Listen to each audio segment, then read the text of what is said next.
Olá, eu sou o professor Misael Silva. Obrigado por estar conosco de novo para mais um vídeo do nosso canal Examinar e Refletir. Não se esqueça, se inscreva no nosso canal, ative o sininho para que você receba futuras notificações de novos vídeos. Vem comigo, vamos assistir o próximo vídeo. Tenho certeza que ele fará você refletir.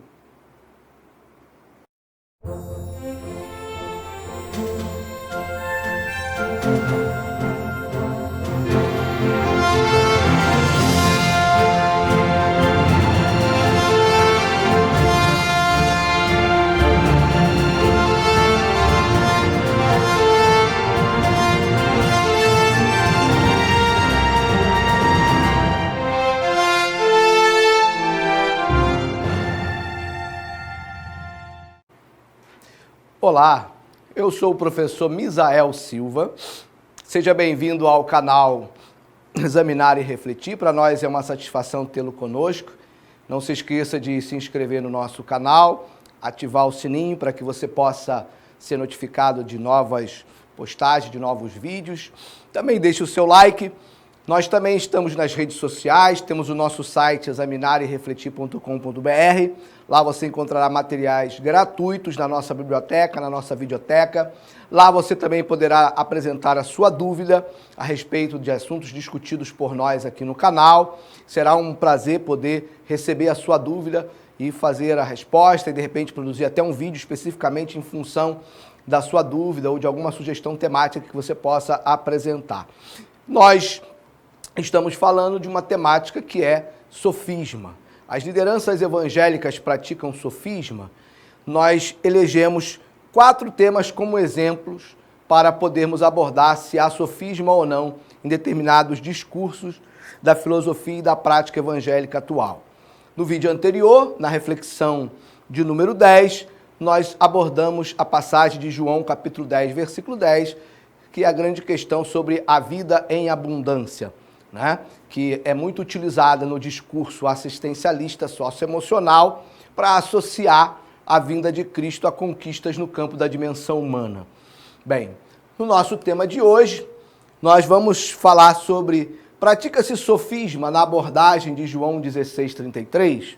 Bem, esta é uma passagem bastante usada, bastante citada em vídeos motivacionais, em vídeos de cunho socioemocional, de suporte para aconselhamento e motivação das pessoas, né? O que diz João 16:33? É mais uma fala de Jesus Cristo, assim como João 10, versículo 10. Jesus diz assim: tenho-vos dito isto, para que em mim tenhais paz. No mundo tereis aflições, mas tende bom ânimo, eu venci o mundo. Bem, quem é que no mundo atual, num mundo pandêmico, um mundo de tantas incertezas, num mundo de tantas dificuldades, num mundo de tantas inseguranças, um mundo de tanto desemprego, um mundo de tantos resultados negativos no campo financeiro, qual é o ser humano que não quer ouvir algo que possa dizer que nesse mundo você não vai ter aflição? Tende bom ânimo. Né? A força do ânimo, a motivação do ânimo. É algo importante, psicologicamente falando, socioemocionalmente falando, isso é fundamental, é importante. Né? Mas a questão é, nós vamos retomar aqui a nosso exame e reflexão, mais uma vez, vamos submeter a leitura dessa passagem às nossas 5 peneiras e às nossas 3 questões norteadoras do examinar e refletir. E vamos ver se o discurso de cunho socioemocional, voltado para a dimensão humana, ele seria o foco principal da fala de Jesus. Né? Qual é a nossa grande preocupação? Não é que a igreja não possa dar suporte, às vezes emocional, psíquico, para as pessoas. Não, a ideia não é essa. O problema é quando o meu discurso se centra nisso. O meu evangelho, se é que eu posso chamar isso de evangelho, né? Ele se pauta nisso e eu faço disso uma ferramenta de argimentação, de atração de pessoas para uma vida em que a fé das pessoas está condicionada ao bem-estar que a igreja me proporciona, ao conforto que a igreja me proporciona, aos resultados e conquistas que eu obtenho a partir disso. Isso que é a grande questão que a gente precisa parar e refletir um pouco mais. Mas vamos lá. Quando se diz nesse mundo tereis aflições, talvez a pessoa pense, nas dificuldades, de cunho pessoal, das problemáticas pessoais. Mas aí a gente vai para a Bíblia, vai para Jesus, vai para a Bíblia contextualizada em Cristo, no discurso de Cristo. E aí você vai ver que Jesus, no Sermão da Montanha, ele diz assim, não andeis ansiosos pelo dia de amanhã. Jesus diz assim, olha, não se preocupem com o que vocês haveis de comer, o que vocês haveis de vestir. Jesus está dizendo que no reino dele, ao priorizarmos primeiramente o reino de Deus, consequentemente, uma pessoa comprometida com o reino, ela será comprometida com as suas responsabilidades enquanto homem, enquanto cidadão, enquanto profissional. E ele diz, olha, assim como o Pai cuida das aves dos céus, assim como o Pai cuida das flores do campo, ele vai cuidar de vocês também. Jesus não disse que isso estava condicionado a dízimo, a oferta. Jesus não falou que isso estava relacionado a uma fé cristã religiosa. Ele está falando para o ser humano.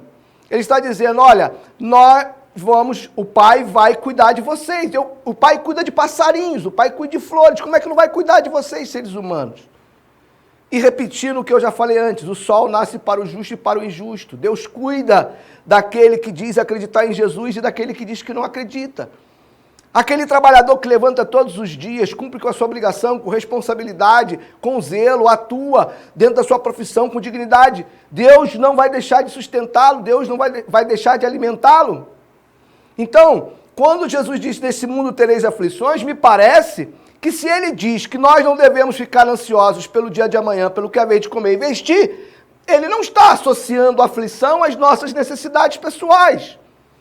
Eu já citei Paulo aqui na outra reflexão, quando Paulo diz, tanto sei a ter fartura quanto a passar a necessidade, posso todas as coisas daquele que me fortalece.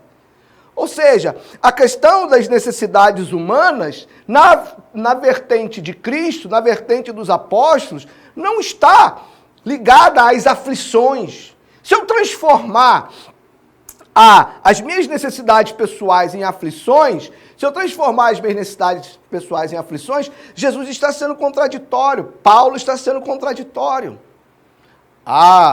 Mas aflições, provavelmente então devem ser as enfermidades que a gente vai passar? Será que são as enfermidades? Paulo diz assim, ainda que o homem exterior se corrompa, contudo o interior se renova a cada dia. Quando Jesus pergunta para o cego de Jericó o que eu quero que te faça, ao contrário de alguns que dizem por aí, Jesus não estava fazendo piada não, tá, filho? É porque Jesus tinha uma percepção profunda, de uma percepção além da dimensão humana, daquilo que ele poderia fazer pelo cego. Jesus poderia muito mais do que curar o cego da sua cegueira. Assim como quando levam ele, o paralítico Cafarnaum, ele não se pega à sua enfermidade e diz, perdoados estão os seus pecados.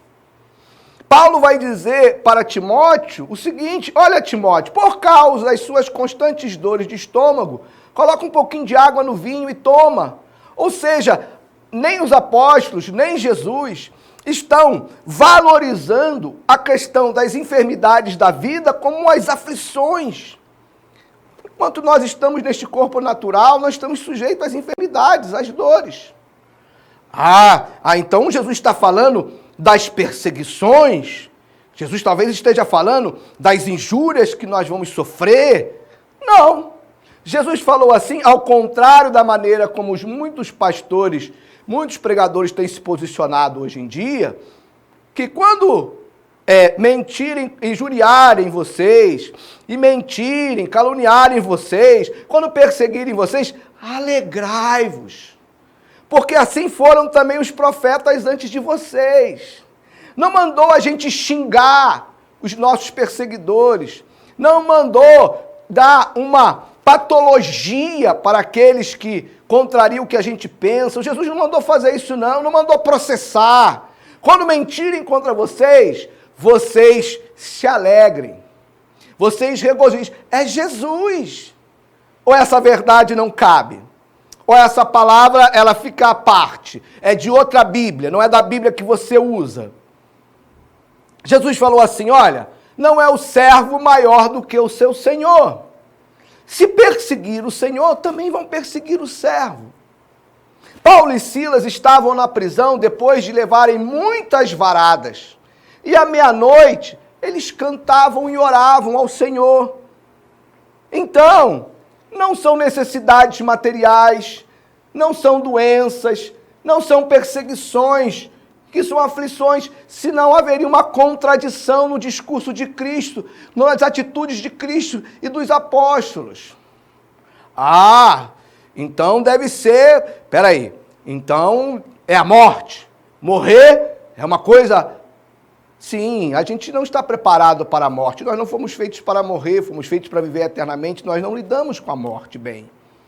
Mais uma vez, um camarada quis seguir a Jesus, e ele falou, Jesus, olha só, eu quero te seguir, mas eu preciso enterrar meu pai. E Jesus falou assim, olha, deixa que os mortos enterrem seus mortos, vem e siga-me. Que grosseria de Jesus, né?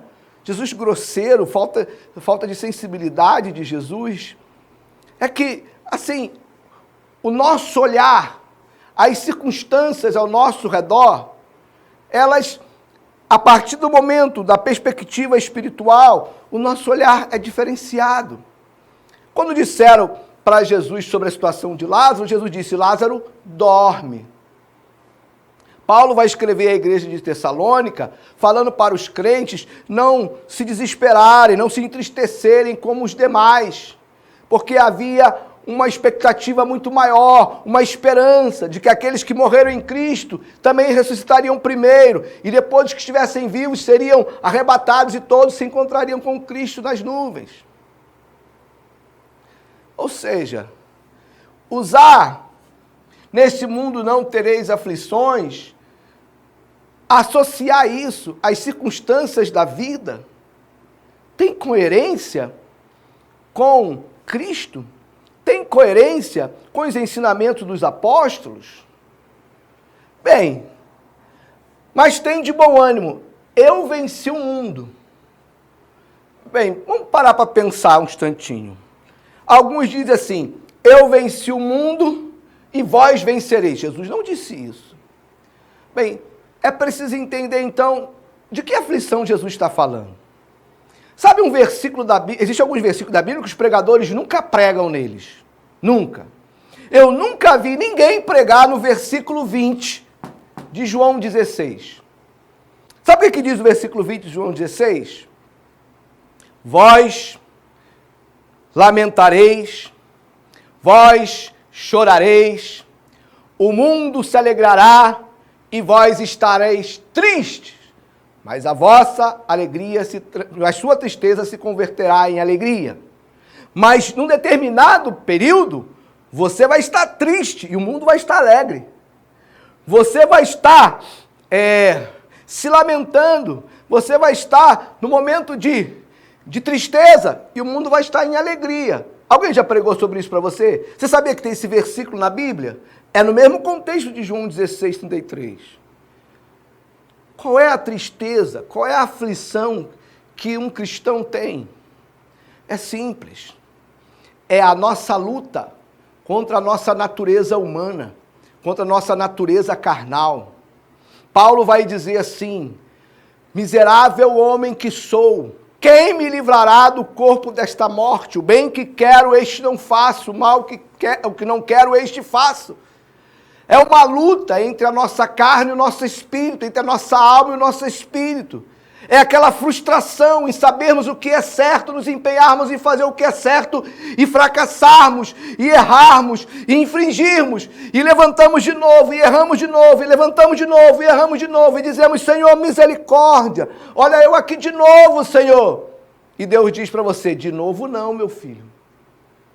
Porque eu não lembro da última vez, porque dos seus pecados eu não lembro mais. É a aflição de Paulo, quando ele ora 3 vezes para Deus tirar o seu espinho na carne, e Deus diz para ele, a minha graça te basta. E aí Paulo vai dizer, quando eu penso que eu estou fraco, eu estou forte, quando eu penso que estou forte, eu estou fraco. E ele aprende que o poder de Deus se aperfeiçoa nas suas fraquezas. E Paulo vai dizer também aos romanos que ele se alegra nas tribulações, porque a tribulação produz paciência, paciência, experiência, e a experiência, esperança, e a esperança não traz confusão. Neste mundo tereis aflições, porque você quer agradar a Deus e desagrada, você precisa amar sua esposa como Jesus amou a igreja, e briga com ela por causa da pasta de dente. Você precisa amar o seu próximo como Jesus amou a você, e você vê que você está longe disso, mas aí você ora, você jejua, você pede a Deus, você chora. Paulo vai dizer, Tiago, se não me engano, lamentai as vossas misérias. Lamentai as vossas misérias. Isso é estar em aflição. A nossa aflição não passa pelo que eu vou comer, pelo que eu vou beber, porque Jesus disse para eu não fazer disso uma ansiedade. Paulo disse que ele estava preparado para passar por isso. As nossas aflições não é por causa das nossas enfermidades, porque todos passam por elas. E Paulo diz que o nosso corpo interior se renova quando o exterior se corrompe.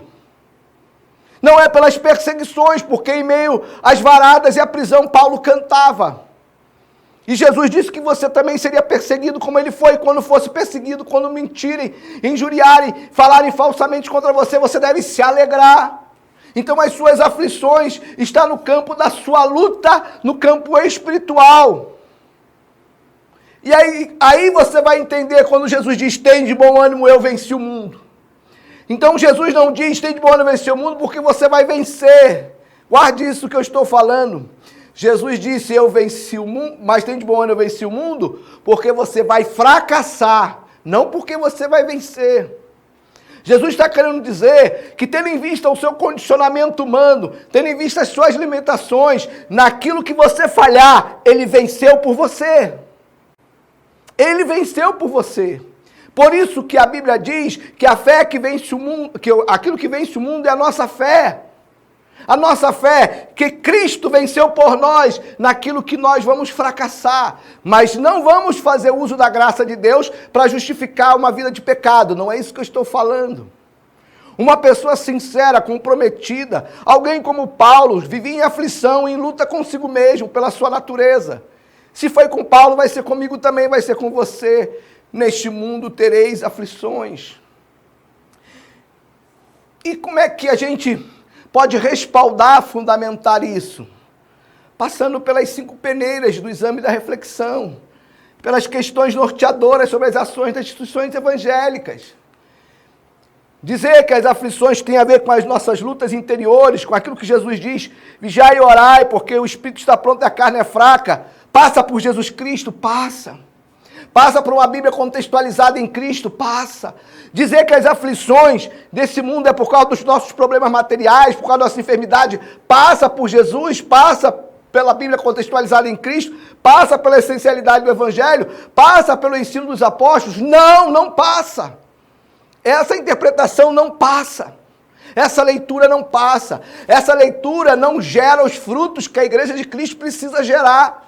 Não gera, não nos leva a uma atitude, a um comportamento, a um compromisso com a oração, com a consagração da nossa vida, que o Evangelho quer nos levar. Não faz isso. E aí a gente volta para as questões norteadoras.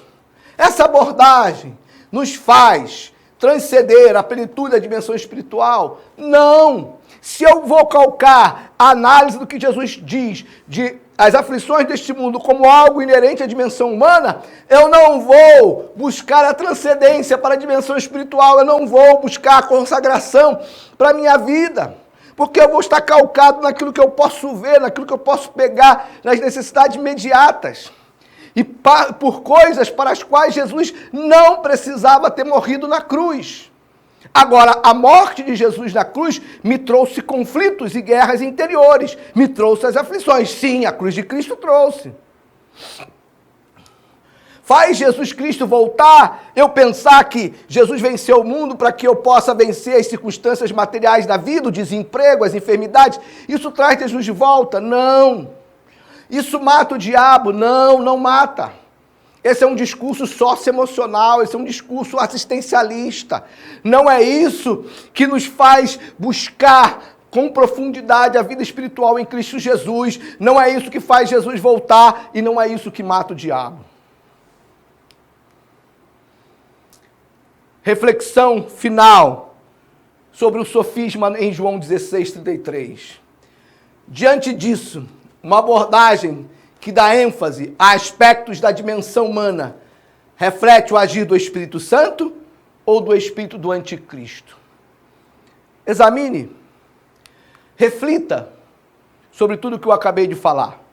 Tire a sua conclusão. Já disse antes, você não é obrigado a concordar comigo.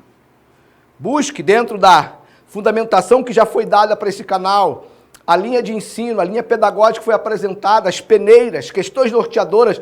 Veja se há sentido, analise, tire a sua conclusão, faça a sua definição para si do que está acontecendo ao seu redor, do movimento que nós estamos vendo acontecer.